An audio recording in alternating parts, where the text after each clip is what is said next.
Okay, great. Okay. All right, so good evening. Thank you for joining us for this month's session of The Beautiful Gate, Being a Woman Online Breast Cancer Support Group. I am so excited. I have had the opportunity to chat for a few minutes with Miss Christina Michelle with the UF Proton Therapy Institute. And Christina is the business development coordinator, where she promotes awareness about proton therapy. She builds relationships and increases interactions within the community and with the UF Health Protein Therapy Institute. So, without further ado, because I am so excited for you all to hear what I have just learned, I am going to turn it over to Miss Christina. Thank you so much for the warm welcome, Terry. I appreciate it. Thank you all for welcoming me here tonight. It's really always exciting to connect with a support group that meets regularly, either online or in person. Hi, Pamela. And it takes a lot sometimes to connect in spaces like this and with people that you may not know. And I'm just grateful that all of you have taken the time to come and join today. Um, I am at the UF Health Proton Therapy Institute. We're located in Jacksonville, Florida. So um, I just wanted to ask quickly if whoever's here, if you don't mind letting me know if you are either in treatment or have completed treatment and kind of where you are in your journey. If you want to share, no pressure. I'll share. Trump. I don't Hi, know. I don't know how to put my face on this thing, but that's okay. I can see you guys. But anyway, I didn't have radiation. I only had um, chemo, and that was quite enough. So that was 19 years ago. Okay. Okay. Thank you, Sonia. You're welcome. Can anybody hear me? Yes. I Hi. For some reason I don't see my name. I don't see my face. I don't know what's going on right now. Oh no. Well, we hear you. But- okay, great. This is Sheila. Hey, Miss Pamela. Hey, Hi. Miss Terry. How y'all doing? Okay, so Miss Christina, will you please repeat that question for me? I was just checking in to see kind of where people are in their journey, cancer journey, maybe like what treatments, if you have gone through treatment, what you've gone through, if you would like to share. Okay, for me, this is my second time around. And so this time, last March, I was diagnosed with stage 4 metastatic breast cancer. And it was, definitely in my iliac hip bone is where it pretty much started. It spread it to the throat, the neck, and the liver. So every time I go to see my oncologist, something gets in the way as to why I can't have the chemo. And believe me, I see this as divine because that stuff is so poisonous. Okay. So, but I started with Verzenio and then I was on Ibrance. And then they put me on in HER2, which is through the port. And so I only had it in HER2 3 times.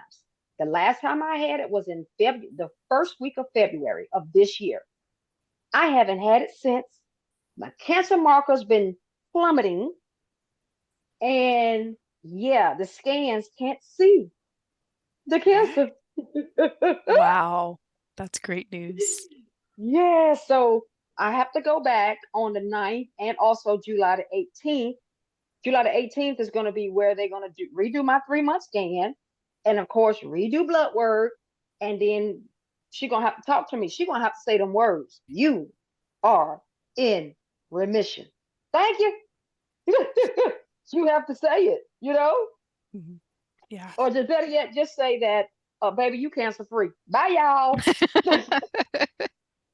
Oh, that's amazing news. It sounds like things are going in the right direction. Thank you, Sheila. Yes, ma'am. Thank you.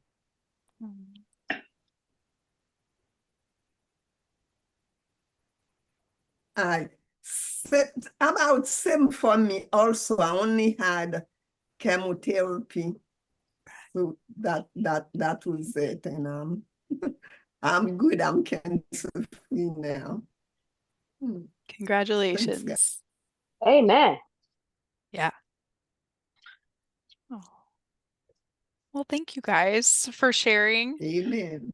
All right, I am going to share my screen. I have just about 10 minutes of some information. You can absolutely feel free to interrupt me though at any time if you have questions. This is very informal, but the screen definitely pictures help explain kind of what this is and how it works. So, okay. Can everybody see this building with some glass on the front of it? Yes. Yes. Okay, good. We're on the right track. So this is our building here in Jacksonville. Let's see. All right, so just a little history of radiation therapy. So, when you have cancer, there's a lot of different treatment options: surgery, radiation, chemotherapy, immunotherapy, and so many other different treatments. And for some people, they need all of the treatments. Some people, you just need one, like you say, you just need chemo. Some just need radiation or just surgery. And all of that, we choose what kind you need by understanding specifically exactly what kind of cancer you have. Has it spread anywhere, the different stages and all these different markers in your cancer cells to help determine that. But radiation's been used for a really long time.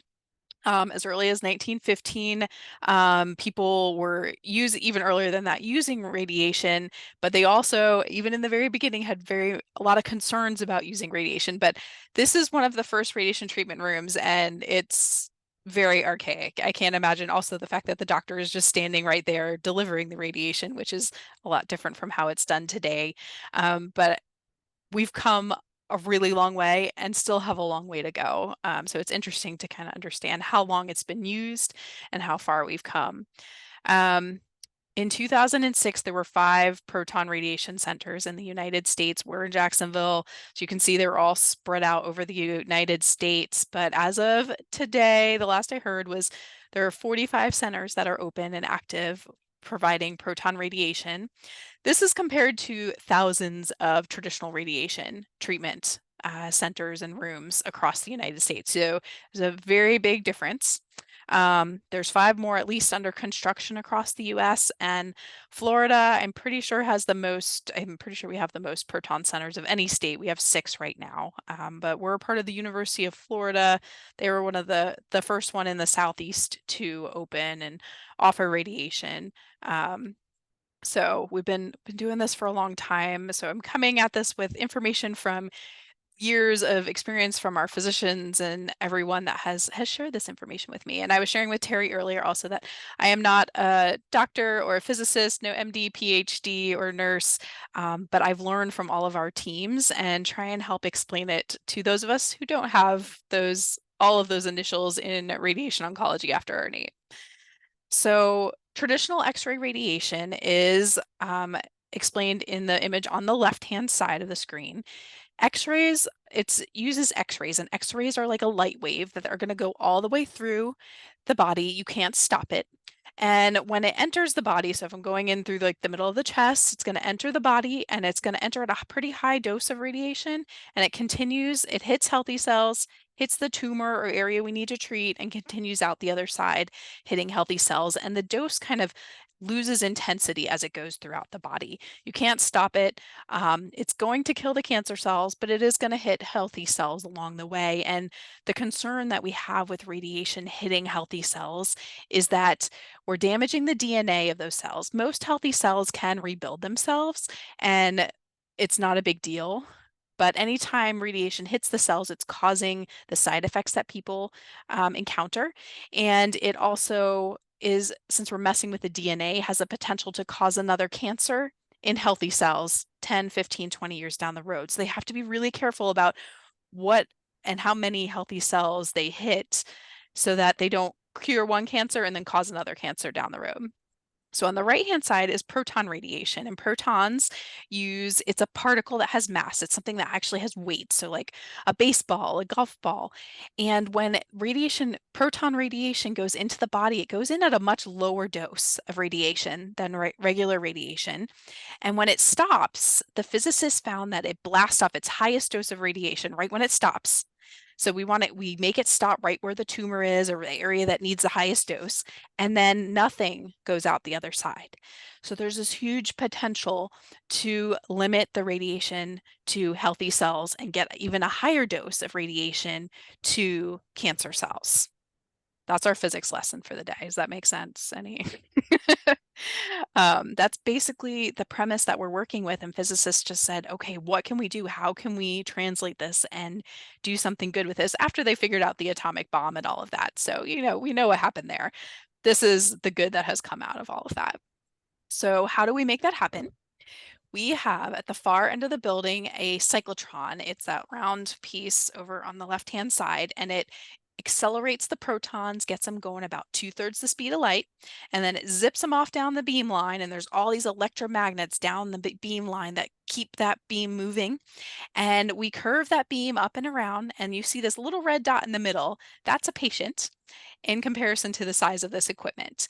And I did mention that there's still some radiation getting to healthy cells before you stop at the tumor and the area you want to treat.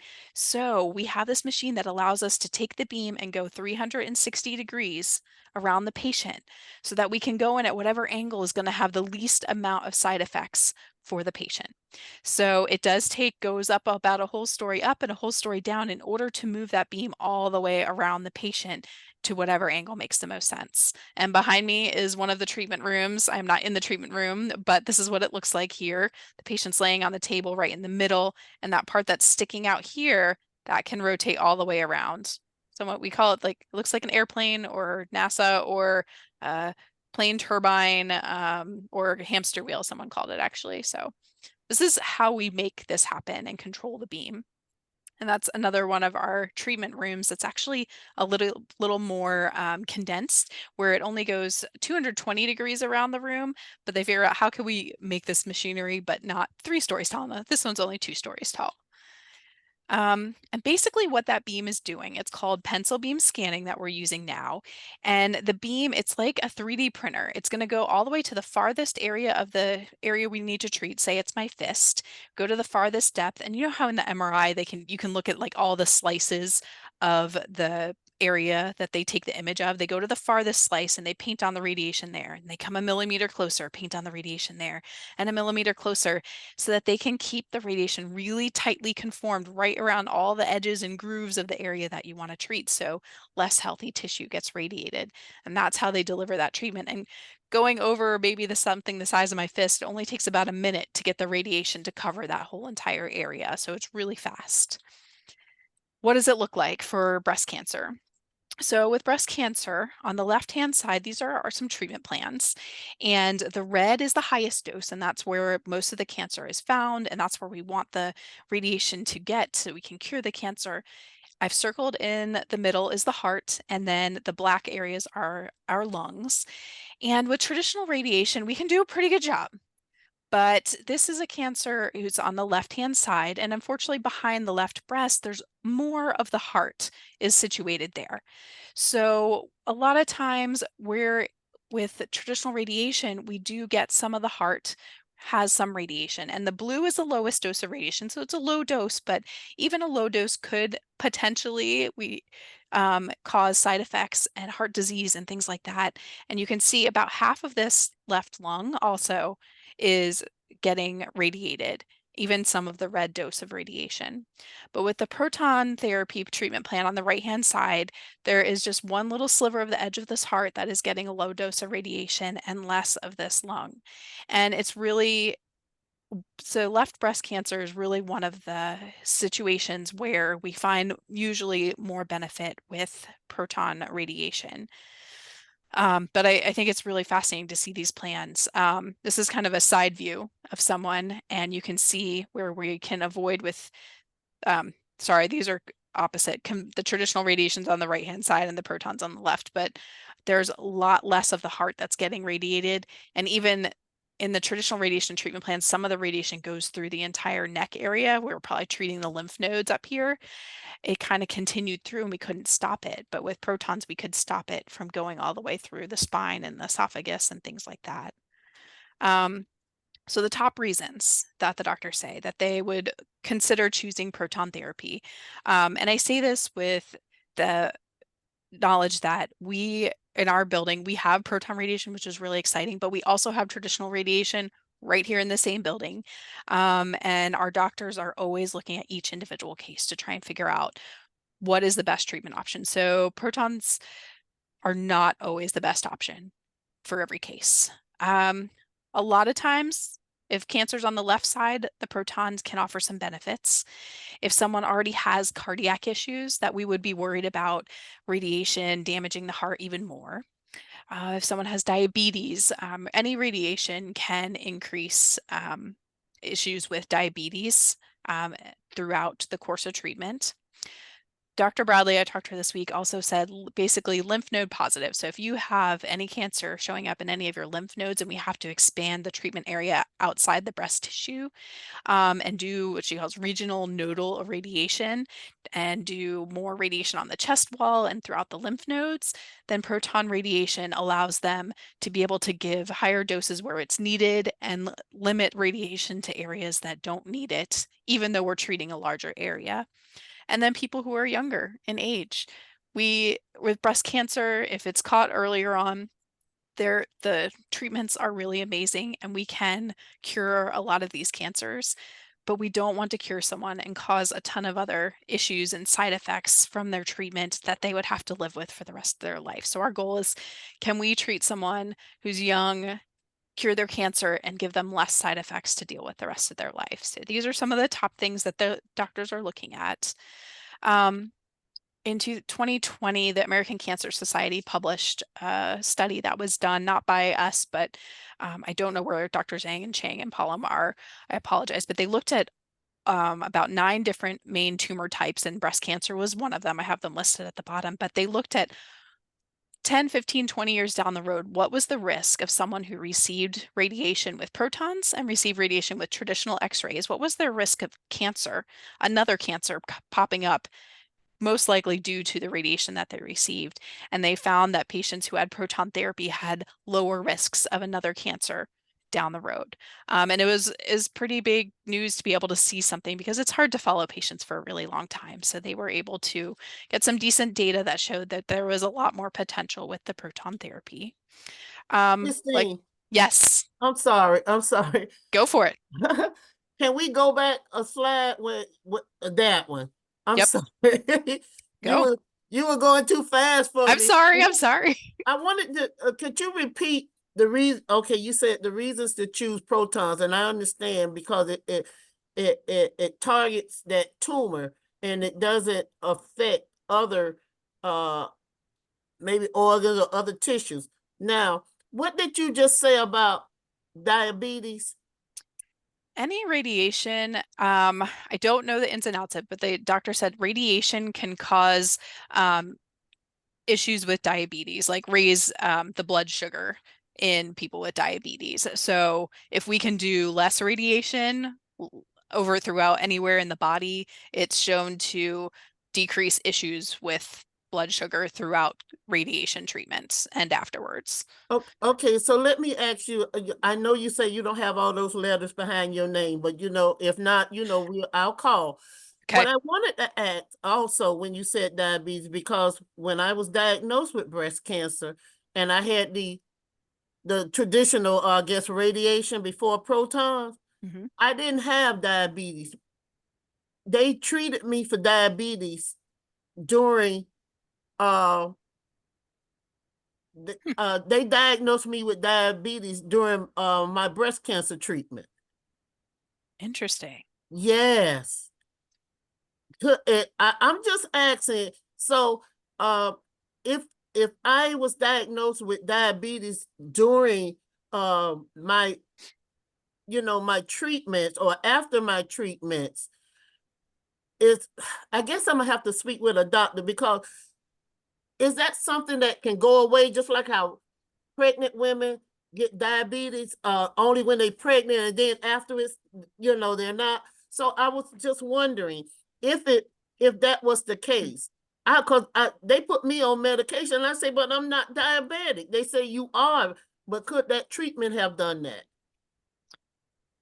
I don't know for sure, but I'm going to say potentially because it can just affect blood pressure, blood sugar. So maybe your body was, this is totally just my opinion, maybe your body was kind of like on the border and it wasn't usually an issue, but this caused things to kind of get off kilter. So potentially. Okay, so let me ask you another question then. Even with proton therapy, okay, that you said it could spike our blood counts, right? Correct. It's still radiation. It still could. I think they're just looking that there's a little bit less healthy tissue that's getting radiated with protons, so it could have some benefit. So maybe if someone has diabetes, that might be one of the things that pushes us towards recommending proton therapy a little bit more. But I don't know if we regularly what is it called? Like scan for diabetes during or after, right after radiation treatment. That's a really good question. I mean, that's wonderful. I got one more for you. I got one more because now I'm thinking when we go to, I'm gonna talk about me. When I go to the doctor and I have to have a scan. So can any type of radiation spike my blood sugar? MRIs, any scan, with radiation, can that spike my blood sugar? I don't know about that. Oh, I do know that's a really good question. The comparison, the radiation that you get from MRI and CT, while you don't want to get a ton of them if you don't have to, you only want to get it if you really have to. That's a lot lower dose than compared to receiving actual radiation for cancer treatment. One of the doctors told me that it'd be like 10,000 x-rays would equal like a treatment. So no one's going to get 10,000 x-rays. So it's really, really low in comparison. But it's a good question. Oh yeah. But you understand why when I saw that, so I'm gonna have a conversation with my primary care. Absolutely. When she says it's spiked and you just sent me for a scan, and then the next thing they want to do, give you more medicine. Yeah. Thank you. I appreciate you going back. Absolutely. No, I had gestational diabetes, so I dealt with that, and it's a lot to deal with. So okay. Yeah, interesting. I love the questions. Some other research that some of our team was a part of this. They really want to look at what exactly are the issues or the side effects on the heart function after radiation for breast cancer patients. And this is a study they're in the middle of, but they've published kind of what they're doing. They're using 3D MRIs to monitor someone's heart health before and after cancer treatments. And their hypothesis that there'll be fewer cardiac issues for 5 and 10 years post-treatment with proton therapy based on what they've seen so far, just gathering data from patients, but there aren't very many studies that are specifically monitoring heart health before and after. So they're looking to get as many patients as possible through here to get some better data to really tell us how much do we have to worry. And if someone has a little bit of heart health issues before treatment, does it make it a lot worse afterwards? Or if they don't have any, do they start having issues, and kind of how much does that heart tissue get affected? So it will be exciting to see. Yes, Sheila. I have a question.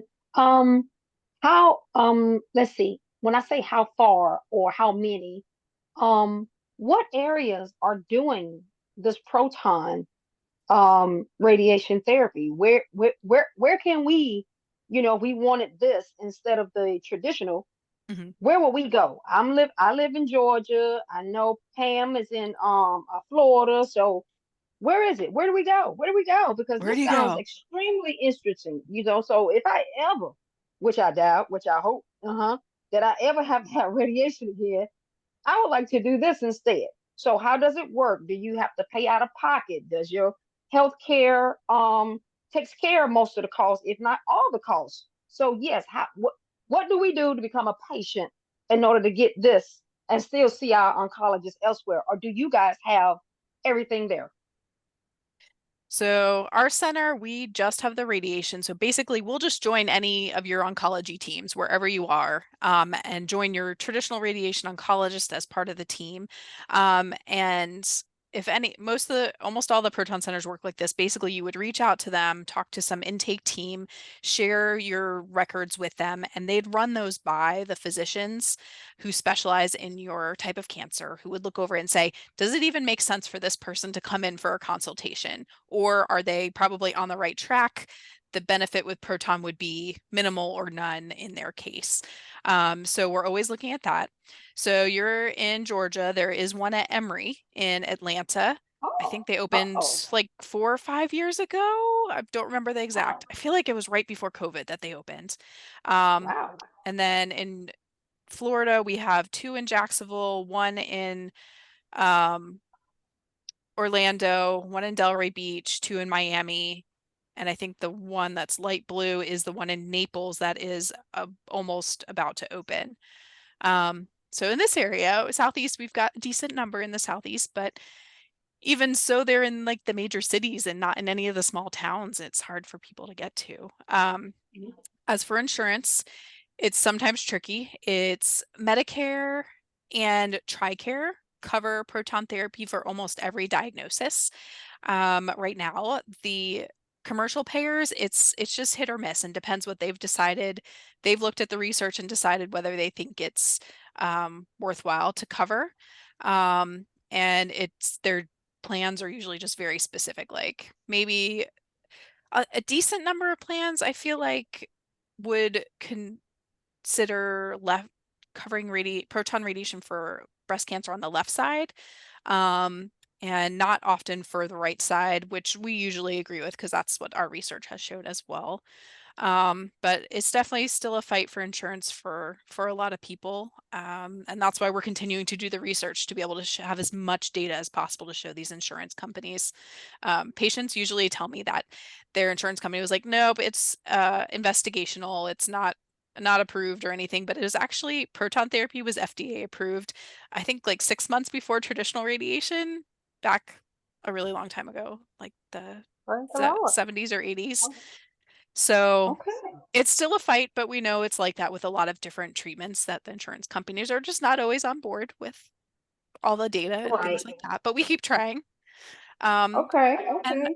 our doctors here, they're very, because there's this big equipment, it does cost more to deliver proton radiation. It costs more of our resources, our people, and the equipment's a lot bigger than compared to a traditional radiation treatment room, which you walk in and you don't have the 3 stories behind the scenes. You just have basically the one room. So they're very conscious about when they recommend proton therapy, and especially our breast cancer team, they're very careful. They're just like, sometimes it sounds really good, but for this person, because of all these different factors that they're taking into consideration, it's not as beneficial as we may think. I am definitely oversimplifying a lot of it with these, and the plans that I'm showing you are some pretty ideal plans for proton radiation. So it's really important to get, I think, multiple opinions, and to make sure someone's really trying to create a personalized plan and looking at all of the information in your medical history in order to make recommendations on treatment options. All right. Thank you. You're welcome. I hope you don't need it. Can I interject? I know. So, do you have a list of numbers for Emory and all the rest of them? Do you have that information? Yeah, Their contact information. I can send a link to Terry to send out in the follow-up email. But basically, the National Association for Proton Therapy is a nonprofit advocacy organization that most of the proton centers belong to, and we get together weekly and talk and say, hey, what are you doing? What's working? we got this person approved for proton radiation, and it's really exciting. And we try and figure out, what did you do? So we're sharing a lot of information, but there's a great map on their website that I think is just, I think it's basically the one that I showed on that screen. And it has links to, you can click on each one and get contact information and go straight to their websites and talk to them. So, All right. yeah. Thank you. Can I say something? I'm sorry. Yes. I kept getting disconnected. So Oh, I no. missed most of everything that you said. But from what I'm getting,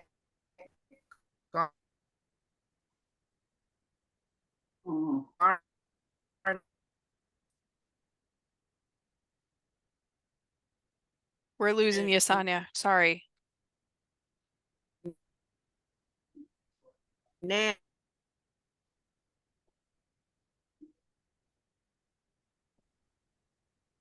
I'm hoping it'll come through. Hey, Sonia, if you can hear us, Christina's presentation is being recorded and you Okay. can get it via email too. So you Okay. can see it from the very beginning. but I was leading up to a question Go also right ahead. for myself.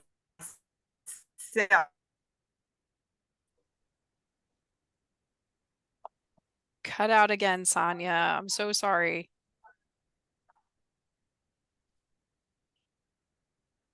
Sonia, if you can hear us, why don't you write your question, if you can, in the chat? Because you're cutting out.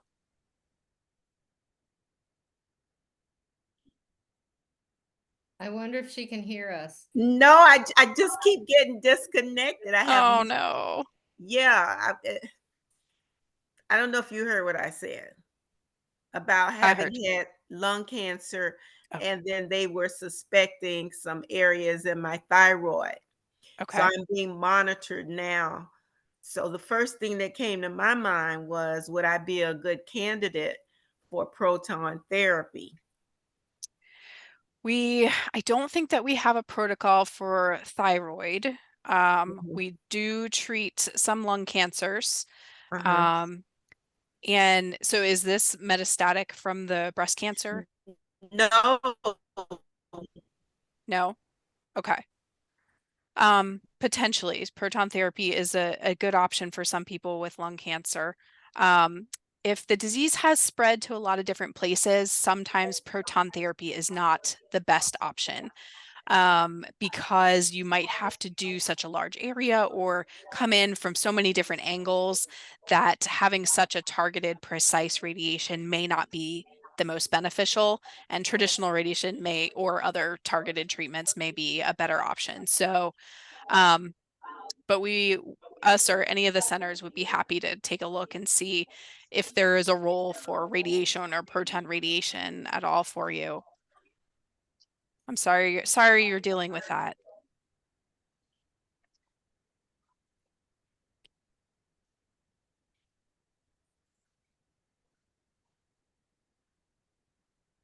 All right. I think I just have these two last things here. I was going to share that just some interesting research that we're doing. Our physics team is actually leading this charge. And we have 8 PhD physicists who are on site, that they're called medical physicists, that focus on helping us figure out how to make the radiation, the protons, do what we want it to do in the body. And we're trying to figure out how we can use virtual reality to help set someone up on the table for radiation faster, easier, and in the most ideal way for us, and maybe be the most comfortable. So those of you who did have radiation, I know for breast cancer, you have to hold your arms above your head during that. And that's after having surgery, which has caused a lot of issues with mobility in your arms and shoulders and all of that. So we're trying to figure out, how can we make this whole process easier? So I'm excited to see. I know it started that in 2021 and we haven't finished that study yet, but it's going to be interesting to see what we can do with using virtual reality to make things easier. And Elaine was supposed to join us today, and I'm not seeing her on. I was checking to see if there's any names that might be, but Elaine is one of our cancer survivors who came through the Proton Therapy Institute. here in Jacksonville, and she's one of our Proton ambassadors and loves to share her story. She was treated for breast cancer on the left side here, and she is doing amazingly well. But she is traveling, and she said her flight got delayed and she would probably be on the plane, now end up being on the plane in the middle of this. So I am so sorry she's not here. But I will reach out to her to see if she wants to join a future meeting. And I do have a story that I wrote up on her, so I can share that with Terry. At least so you guys can have some information. And then if you want more information to talk with her personally, she, as an ambassador, is open to talking to either prospective patients or just anyone to share her story, just what her experience was, and maybe help answer some questions. So you can always just let me know. So I'll share that with you. But I love that photo too. I was like, she's just like owning it. So I'm so Christina, sorry. where does she live? Um, You said Jacksonville? I feel like she came to treatment here. She's somewhat close by. I'm pretty sure Jacksonville, but I'd I'll have to. find her. Sorry. I'll connect you guys. Absolutely. Thank you. She's I so would- wonderful. I would love that. Yeah. So that's all I have for slides. I'm trying to see. I'm going to stop sharing here, and I know that there were trying to think. Dr. Bradley, I did talk about how the primary benefit of using proton therapy for breast cancer is when regional nodal irradiation is needed to radiation to the chest wall and the lymph nodes. And they can get nearly 0 heart and lung doses in those cases. But she is said, be sure to say that it's really hard to put the nuances of which treatment, which radiation is the best option for anyone in any generality. There's so many things that they take into consideration when they recommend treatments. And I know that most of you have been through treatments and hopefully won't need any more, but just wanted to appreciate the opportunity to share a little bit about this that most people don't know about because it's not in most people's backyards. Other you. questions? Well, yes, so we did have a couple of questions that came through via the registration forms. Okay. The first one, and I believe you touched on this slightly, what type of breast cancer has this treatment worked for? And another question related to that is, what type of breast cancers will it work for? And you'd also mentioned that it may be, it can possibly be used for lung cancer. So are you able to give us like a full list of the types of cancer that it can be used for? Absolutely. So proton therapy, it really can be used for almost every type of breast cancer. I can email this over, but stage 1, 2, and 3. Stage 4, not as often because that means it has spread throughout other parts of the body, and protons just being so targeted may not be the best option. But if it is node positive, locally advanced, everything ER, PR positive or negative, HER2 positive or negative, triple positive, triple negative, someone who has with or without implants or expanders, post lumpectomy, post mastectomy. So I feel like that covers almost all. So almost everyone could potentially be a candidate. I think so. We talked about kind of the main reasons why proton therapy may be more beneficial. The different types of cancers, proton therapy can be used for almost every type of cancer that's a solid tumor, just like traditional radiation. And I can send over that list. We have over 20 main types of cancers that we treat here and have a specific protocol where we found benefits. But bone cancers, sarcomas, brain cancers, particularly a lot of pediatric cancers. A lot of pediatric patients get bone cancers and brain cancers, and their tissues are even more susceptible to damage to radiation. So proton is really beneficial for them. We've unfortunately treated the most children with proton therapy of any center in the world. We do treat ocular tumors, eye tumors. So we are one of 2 proton centers that treats ocular melanoma, liver cancer, esophageal cancer, anything in the head and neck area, and the mouth and throat and all of that, lung, pancreatic, and prostate cancer. Sorry, Terry, we were talking about that. Prostate cancer, we do. When we first opened, we actually, about 75% of our patients were receiving treatment for prostate cancer. And part of that is because we just didn't know the scope of how much proton radiation could do. And this was 17 and a half years ago, or almost 18 years ago. Now, most of our patients are coming for breast cancer, lung cancer, head and neck cancer, and prostate cancer, and pediatric cancer. Those are our top 5. And they're all probably about 15 to 20% of the patients that we see. So it's much more diverse on the types of cancers that are treated with proton therapy about 18 years later, which is exciting. Yeah. Okay. Great. Well, we have a little over 15 minutes. So if anyone has any questions for Christina or, regarding proton therapy, now is your time.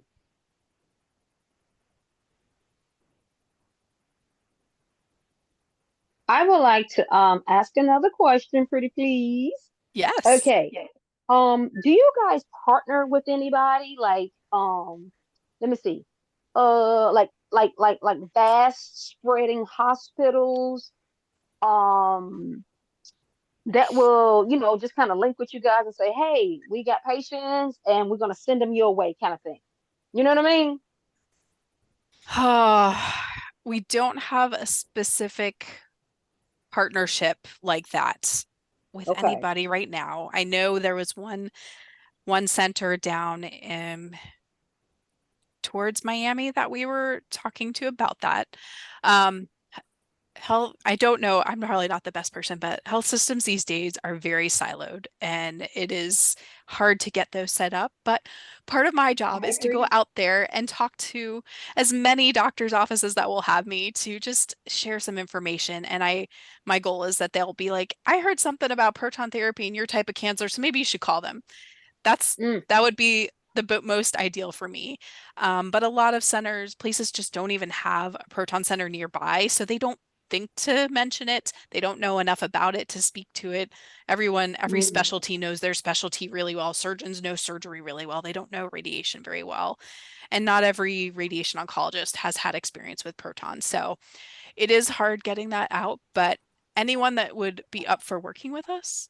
Okay, I lied. We used to have a partnership with not we used to have a partnership with St. Jude's, and we treated all Oh, of their patients for over 10 years until they're like, oh, this actually really works, and they built their own center. We shut used to treat, up. go ahead. Oh my. Yeah, and then we used to treat a lot of patients from the UK. They sent a lot of primarily pediatric, but some adult patients over here because they didn't have any proton centers there. And we had a partnership with them, and we probably treat about 10% of our patients were coming from the UK. But now they have 2 or 3 centers open because they saw how beneficial it was. It was worth the investment. We do have a partnership with Canada, a couple places in Canada, because they don't have proton therapy yet as well. So I'd say not within the United States, we don't have partnerships, but we're trying to spread the information to as many people as possible. So we're bringing people to Florida. We're helping with the medical tourism. That you are. Wonderful. Great. Thank you. Does anyone else have any other Yes. questions they'd like to ask of Christina? Yes, I have a comment. Yes. Moffitt Hospital will be building a proton therapy center Yeah. about 5 minutes from my home in the Tampa area. So are they reaching out to you guys for any wisdom? We do provide a fellowship actually for radiation oncologists a fellowship in pediatric radiation oncology to teach fellows from Moffitt and Mayo here in Florida about proton therapy for pediatric cancers, which can translate to all types of cancers really, but that's kind of one of the main ones. So we actually train their radiation oncologists at Moffitt. So a lot of them have been here for rotation for at least 3 to 6 months. As primary the bond of sisterhood and giving of public service. Each soror should maintain. What? Okay. All right. But we are so excited that Moffitt is finally open, that the west coast of Florida will finally have some proton centers. I think there's 2 being built in Tampa within the next 5 years. Yeah. Really? Yep. I can't remember if it's Tampa General or which other system it is. University of South Florida, probably. I think so. Yeah. Yep. Mm-hmm. Great. I'm in a good location then. You are. So spread the word. I will. Yeah. Thank you guys so much for letting me come to share. Thank you for sharing so much of your personal journeys and for asking great questions. That's my favorite part of what I do. So I'll send some information to Terry to share with everybody and my contact info, and I'm always happy to try and get some more info for you, but hopefully I won't see you here. Let's make that the goal. But Right. thank you. So. And Christina, I do have a question. Yes. And I don't recall if you covered this, but I think a question was asked related to this.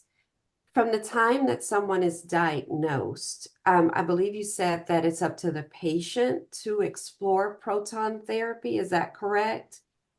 And is it safe to assume that most physicians or oncologists do not recommend proton therapy because of the insurance issues and all of that? What does that process look What does like? that look like? You can get here any which way. So we still get about half our patients are coming from a referral from a physician who has worked with us over the years. But probably the other 50% of our patients coming here and the 50% of the calls that come through are patients calling and say, I looked online on Google and I have this cancer and I found something about proton therapy. What in the world is it? Can it help me? What's the deal? And you can self-refer here as well. And then if the insurance needs like official physician referral, we'd help you through that process. So either way, you can get here. There definitely are a lot of physicians that won't necessarily add it to their list of recommended treatment options. Some cancers have more treatment options than others. So a lot of people advocate for themselves. I'm sure you all know you need to advocate for yourself to learn all the different treatment options and understand your diagnosis. So a lot of people advocated for themselves to make it here, is what they share with me. Some of it's because the doctors just don't have it in their backyard. Some, they know that insurance is tough, so they're like, I'm just not even going to mention it because it's not going to cover it. But you just, every plan is different. You just don't know. And if you call us and you're not a good candidate, we're going to tell you that. We're not going to waste your time, our time. We don't want to give people hope or lead them in a direction that doesn't make sense for you for multiple reasons.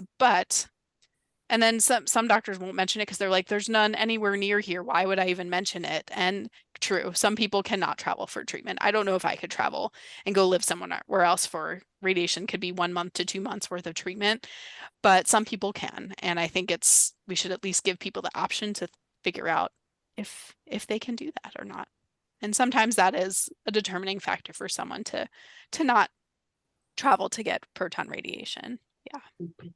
And so based on what you just said, also, I'm assuming that each patient's proton therapy treatment is customized. So the amount of proton therapy and the length of that therapy varies by patient. Okay. It does. For breast cancer, it is still pretty similar to traditional radiation, which is about 5 weeks, Monday through Friday for over 5 weeks of treatment. So it's pretty similar, but it will be tailored to each person. Yep. Okay.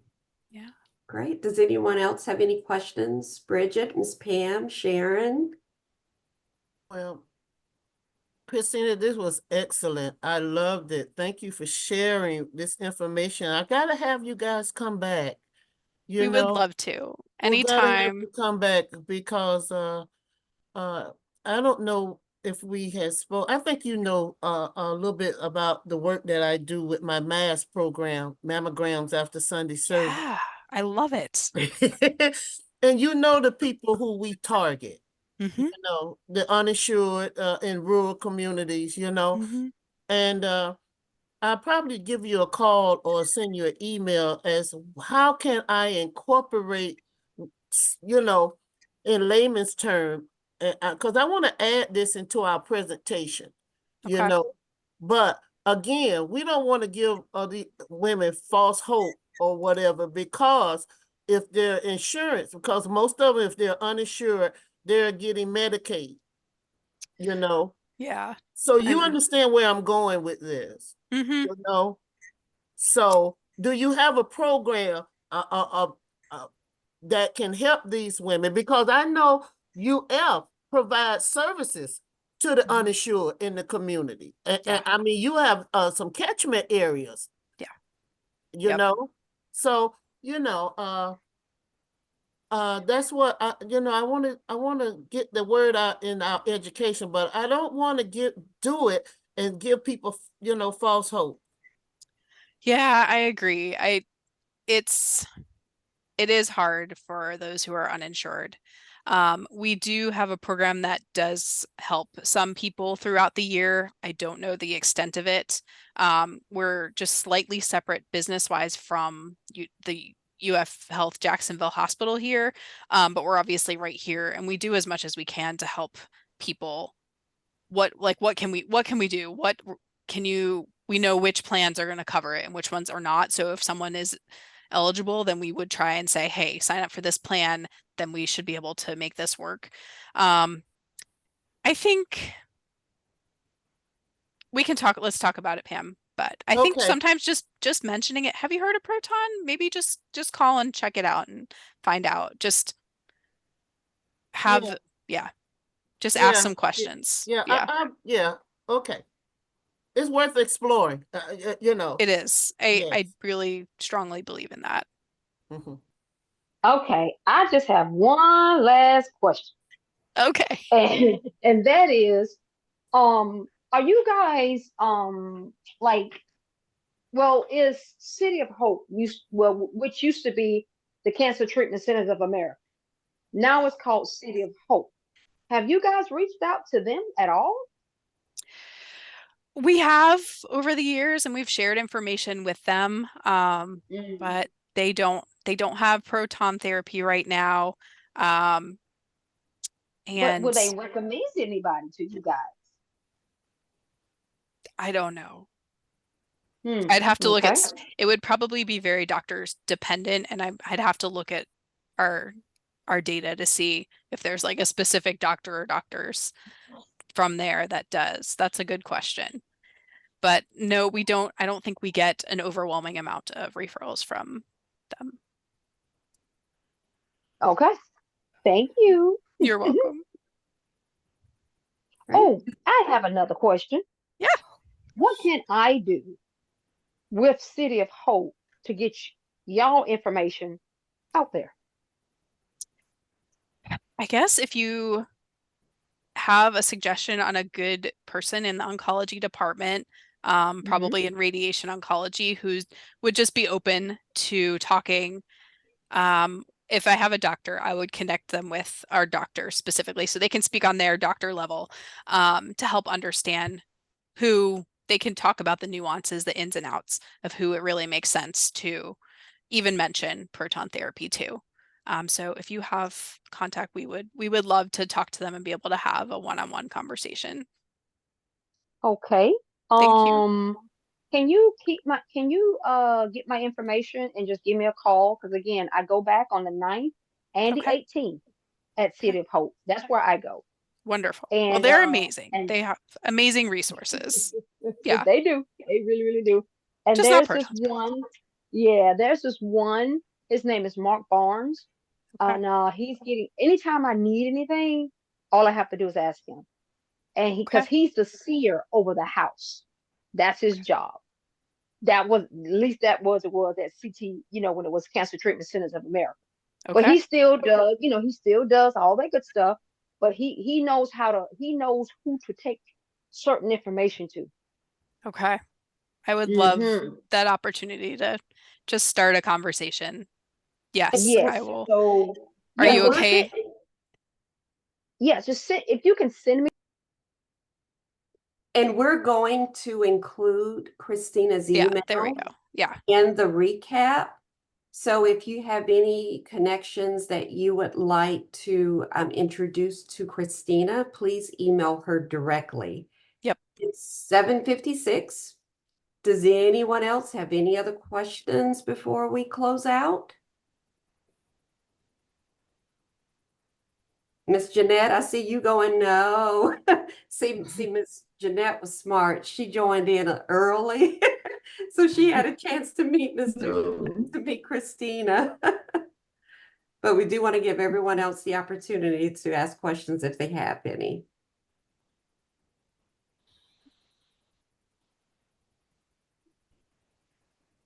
All right, Again, yeah. Go ahead, Miss Pam. No, I was just saying again, thank you, Christina. I really enjoyed this. This was excellent. I can't wait to see what we can do in the future in the areas where we outreach at. And I just thank you. I really do. I thank you for this. You know, and we must have you back again soon. You're Okay. welcome. Thank you. Maybe we can finally, maybe it may have to be next year, find a time for Dr. Bradley to come join because she's incredible and can really speak to some more of the details. Absolutely. And yeah, and she loves education. So we can look Absolutely. at that. Yeah. Thank you. Thank you guys. Thanks All for right. reaching out, Pam. No problem. Go ahead, Terry. Let's close us out. All right, all right. So the email recap will go out tomorrow afternoon. Christine and I have shared there's going to be a lot of information contained in that email regarding proton therapy, as well as a link to replay Christina's presentation and this session. We will also include her email address and phone number. So if you have any questions and you wanted to reach out to her directly, feel free to do so. So with that, I am going to end this night's session of Being a Woman online breast cancer support group. Thank you so much for spending this hour with us, and we look forward to seeing you next month. Take care. Bye-bye. All right. Thank you, Bye. everyone. Thank you. Bye-bye. Bye. Good night. Okay, thank you, Terry, thank you, Pam. Thank you. Bye-bye.